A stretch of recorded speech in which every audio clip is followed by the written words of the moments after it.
حضور آپ آئے تو دل جگمگائے، ورنہ لاچاروں کا کیا حال ہوتا۔ حضور آپ آئے تو دل جگمگائے۔ بسم اللہ الرحمن الرحیم، الحمد للہ وحدہ والصلاة والسلام علی من لا نبی بعدہ، اما بعد فاعوذ باللہ من الشیطان الرجیم، بسم اللہ الرحمن الرحیم۔ ان الذین یحادون اللہ ورسولہ اولئک فی الاذلین، صدق اللہ خالقنا العظیم۔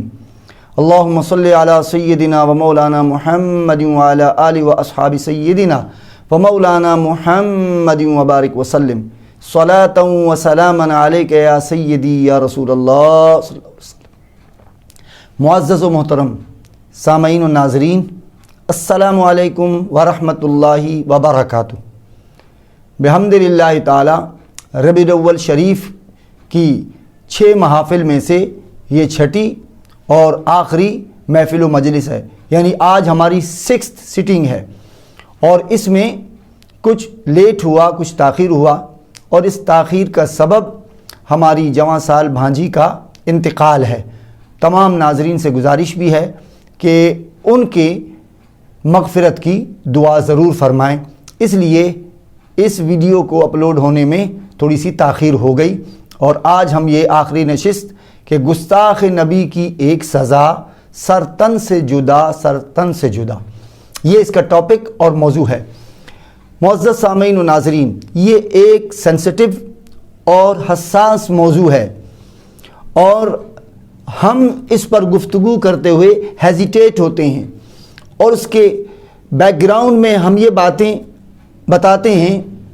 کہ اللہ تبارک و تعالیٰ نے رسول اکرم صلی اللہ تعالیٰ علیہ وسلم کو رحمت للعالمین بنا کر بھیجا ہے۔ آپ سارے جہانوں کے لیے رحمت بنا کر بھیجے گئے ہیں، لہٰذا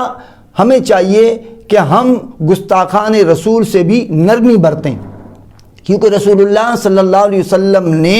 خود اپنے دشمنوں کو اور اپنے مخالفین کو معاف فرمایا۔ یہ ایک کنفیوژن کریٹ کی جاتی ہے۔ اگر رسول اللہ صلی اللہ علیہ وسلم نے اپنے مخالفین اور دشمنوں کو معاف کیا، یہ ان کا پروگیٹو تھا، یہ ان کا استحقاق اور ان کا رائٹ تھا، لیکن کسی امتی کو یہ رائٹ ہرگز نہیں ہے کہ رسول اللہ صلی اللہ علیہ وسلم کے گستاخوں کو معاف کر دیا جائے۔ گستاخوں کی فقط ایک سزا ہے، اور وہ سرتن سے جدا ہے۔ رسول اللہ صلی اللہ تعالیٰ علیہ وسلم نے خود بھی اپنے گستاخوں کو قتل کروا دیا، اور جنہوں نے گستاخان رسول کو حضور علیہ الصلوۃ والسلام کے حکم اور امر پر قتل کیا، رسول اکرم صلی اللہ تعالی علیہ وسلم ان سے خوش بھی ہوئے۔ اور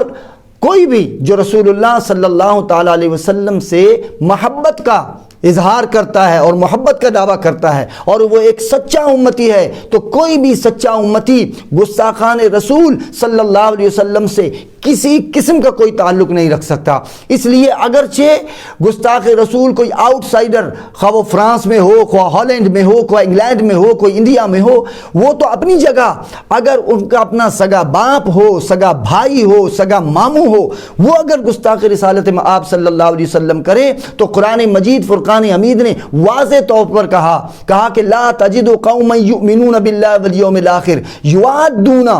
کہ کوئی بھی جو اللہ پر ایمان لاتا ہے، اللہ پر ایمان لانے میں رسول اللہ صلی اللہ علیہ وسلم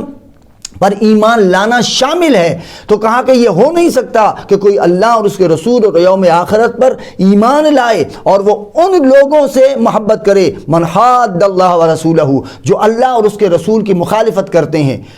یعنی ان کے خلاف جاتے ہیں، ان کے اگینسٹ جاتے ہیں، ان کی مخالفت، صرف مخالفت کے لیے یہ فرمایا۔ اور اگر کوئی گستاخی کرے رسول اکرم صلی اللہ تعالیٰ علیہ وسلم کی، اس کے لیے دل میں کوئی بھی نرم گوشہ رکھنا، یہ رسول اللہ صلی اللہ علیہ وسلم کو تکلیف پہنچانے کے مترادف ہے۔ پھر قرآن مجید نے کہا، یہ سورہ مجادلہ کی آیت نمبر 22 ہے، اور جو پہلے پڑھی کہ ان الذین یحادون اللہ ورسولہ اولئک فی الاذلین، یہ جو اللہ اور اس کے رسول کی مخالفت کرتے ہیں، کہا کہ وہ ذلیل ترین لوگ ہیں۔ اور پھر یہاں فرمایا کہ ان مخالفت کرنے والوں کی محبت ان لوگوں کے دلوں میں ایمان والوں کے دلوں میں کبھی بھی نہیں ہو سکتی، خواہ وہ گستاخان رسول، خواہ وہ مخالفت الہیہ اور رسول کرنے والے، وَلَوْ كَانَ آبَاءَهُمْ أَوْ أَبْنَاءَهُمْ أَوْ إِخْوَانَهُمْ أَوْ عَشِيرَتَهُمْ، خواہ وہ ان کے رشتہ دار ہوں، خواہ ان کے ماں باپ ہوں، خواہ ان کی اولادیں ہوں،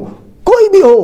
وہ ان سے کبھی بھی محبت نہیں کریں گے۔ اور ہم دوسروں کو آج بھی آپ دیکھ رہے ہیں کہ وقت کے حکمران صرف اپنے حکومتوں کا، اپنے طاقتوں کا فائدہ اٹھاتے ہوئے گستاخان رسول کے گلے سے گلے مل رہے ہیں، جپیاں ڈال رہے ہیں اور ان سے مدد کی اپیل کر رہے ہیں کہ ہماری مدد کیجئے۔ ہماری غیرت ایمانی کو کیا ہو گیا؟ ہمیں شرم نہیں آتی؟ ہم کس طرح رسول اللہ صلی اللہ علیہ وسلم کو منہ دکھائیں گے، جبکہ رسول اللہ صلی اللہ تعالیٰ علیہ وسلم نے اس کو السیف المسلول میں امام تقی الدین سبکی نے اور پھر کتاب المغازی میں امام بخاری نے کچھ الفاظ کا کچھ تغیر و تبدل ہے، کچھ آگے پیچھے ہے، لیکن مفہوم اس کا ایک ہی ہے تقریباً۔ اور امام طبری نے اور سیرت ابن حشام میں طبقات کبریٰ میں اس روایت کو درج کیا گیا کہ رسول اکرم صلی اللہ تعالیٰ علیہ وسلم نے فرمایا، قال رسول اللہ صلی اللہ تعالیٰ علیہ وسلم من لکعب ابن الاشرف، کہا کہ کون ابن کعب بن اشرف کے خلاف جائے گا، کون اس کو ملاقات کرے گا، کون اس کی خبر لائے گا؟ تو اس وقت حضرت محمد بن مسلمہ وہ کھڑے ہو گئے، فقال یا رسول اللہ صلی اللہ تعالیٰ علیہ وسلم اتحب ان اقتلہ، یا رسول اللہ کیا آپ اس بات پر خوش ہوں گے کہ میں اسے قتل کر دوں؟ قال نعم، حضور علیہ الصلوۃ والسلام نے فرمایا ہاں میں خوش ہوں، فإنہ اذى اللہ ورسولہ، کہا کہ وہ اللہ اور اس کے رسول کو اذیت دیتا ہے، تکلیف دیتا ہے۔ اللہ تو جسم اور جسمانیت سے پاک ہے، کون اللہ کو تکلیف دے سکتا ہے؟ رسول اللہ صلی اللہ علیہ وسلم کو اذیت دینا گویا اللہ سبحانہ وتعالیٰ کو اذیت دینے کے مترادف ہے۔ پھر حضرت کعب بن اشرف، جناب محمد بن مسلمہ کعب بن اشرف کو قتل کرنے کے لیے اپنے گھر سے نکلے، رسول اللہ صلی اللہ علیہ وسلم ان کو ساتھ لے کر چلے، بقی تک، جنت البقی تک آپ ان کے ساتھ رہے، اور پھر حضور اکرم صلی اللہ تعالیٰ علیہ وسلم نے ان سے کہا کہ جاؤ، اللہ تبارک و تعالیٰ کی برکت اور اللہ کی مدد تمہارے شامل حال ہے۔ خود قتل کرنے کے لیے گستاخ رسول کو بھیج رہے ہیں اور فرما رہے ہیں کہ اللہ کی برکت اور اس کی مدد تمہارے شامل حال ہے۔ اور پھر محمد بن مسلمہ جب جاتے ہیں اور اس کے قلعے پر پھر کعب بن اشرف کو جب آواز دیتے ہیں، کہتے ہیں کہ آؤ اور ہتھیار رکھ کر اور ہمیں گندم دے دو، تو اس کی بیوی اس کا ہاتھ پکڑ کے کہتی ہے کہ یہ جو آواز مجھے آ رہی ہے، کہا کہ قالت، اس عورت نے کہا، اس کی بیوی نے کہا، اسمع صوتا کأنہ یقطر منہ الدم، کہا کہ مجھے اس آواز سے خون کی بو آ رہی ہے، تم مت جاؤ۔ اس نے اس کو روکا، لیکن اس نے کہا کہ نہیں، یہ تو محمد بن مسلمہ ہے، یہ تو میرا بڑا عزیز دوست ہے، بہت قریب ہے۔ اور پھر وہ نیچے آیا، محمد بن مسلمہ نے اپنے ساتھیوں کے ساتھ مل کر پھر اس کے بالوں پہ وہ خوشبو لگا کر آیا، تو اس کے بال پکڑے اور اس کو نیچے گرا کر اور اپنے ساتھیوں کے ذریعے اسے قتل کر دیا، اور اس کے سر کو بالوں سے پکڑ کر جب حضور علیہ الصلوۃ والسلام کے پاس آئے تو روایت میں آیا کہ رسول اکرم صلی اللہ تعالیٰ علیہ وسلم وہاں کھڑے ہو کر آپ کا انتظار کر رہے تھے، اور حضور علیہ الصلوۃ والسلام کے سامنے جو ہی وہ پہنچے تو حضور اکرم صلی اللہ تعالی علیہ وسلم نے یہ فرمایا، کہا کہ افلحت الوجوہ، کہا کہ یہ دیکھو کامیاب چہرے،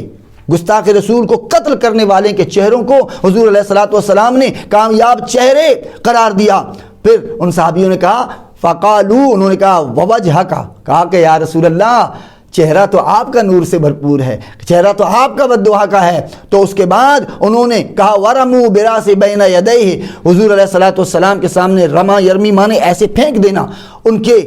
اس کے سر کو اٹھا کر حضور علیہ الصلوۃ والسلام کے سامنے پھینک دیا۔ فحمد اللہ علی قتلہ، حضور علیہ الصلوۃ والسلام نے اس کے قتل پر اللہ کی حمد بیان کی، تعریف کی، حضور علیہ الصلوۃ والسلام خوش ہوئے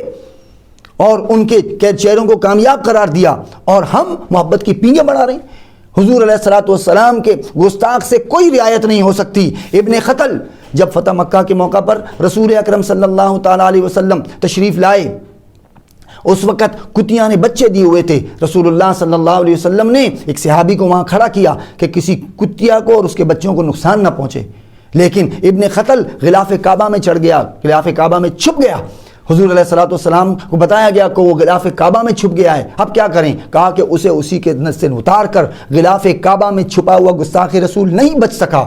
لیکن کتیا کے بچے بچ گئے۔ تو گستاخ رسول کے لیے کوئی رعایت نہیں۔ ہارون الرشید نے آج کے حکمرانوں کے لیے یہ درس ہے اور یہ سبق ہے،